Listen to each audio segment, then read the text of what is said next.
डोंगराच्या कुशीत वसलेलं माझं छोटंसं गाव इथे वेळ घड्याळात नाही तर निसर्गाच्या तालावर चालते. इथे सकाळ मोबाईलच्या अलार्मने नाही तर पक्ष्यांच्या किलबिलाटाने होते. हवा शुद्ध असते आणि मन आपोआप हलकं होतं. संक्रांतीसाठी मी माहेरी आले. आईकडे. आई म्हणजे फक्त एक नातं नाही. आई म्हणजे सुरक्षितता, शांतता आणि आधार. आज आईसोबत रानात गेले, तेच रान जिथे माझं बालपण धावलं, खेळलं आणि मोठं झालं. शेतात पाय टाकताच नजरेसमोर रंगांची उधळण झाली. पिवळी, जांभळी, पांढरी लहान लहान फुलं वाऱ्यासोबत डोलत होती. जणू निसर्ग हसत होता. हरभऱ्याचं शेत, लसणाचं शेत आणि गव्हाची सोनेरी पिकं त्या फुलांच्या सान्निध्यात आणखीच सुंदर दिसत होती. थोडं पुढे गेल्यावर कॅनलचं पाणी खळखळत वाहत होतं. त्या आवाजात एक वेगळीच शांतता होती.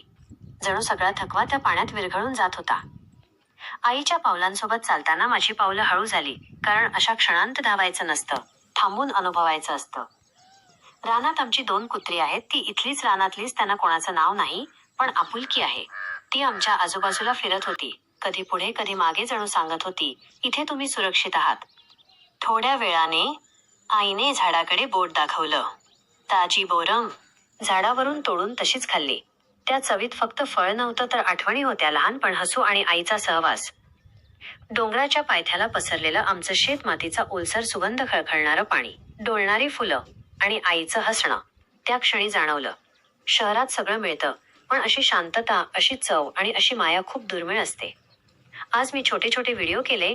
डोंगर, शेत, फुलं, पाणी, आई आणि रान. पण खरं सांगायचं तर हे व्हिडिओ बनवण्यासाठी नव्हते. हे तर मनात साठवण्यासाठी होते. कारण कधीतरी जेव्हा आयुष्य खूप थकवेल तेव्हा हे क्षण माझ्या मनाला आधार देतील. गाव छोटं असू शकतं, पण त्याची माया मोठी असते. इथे माणसं कमी पण नाती खोल असतात.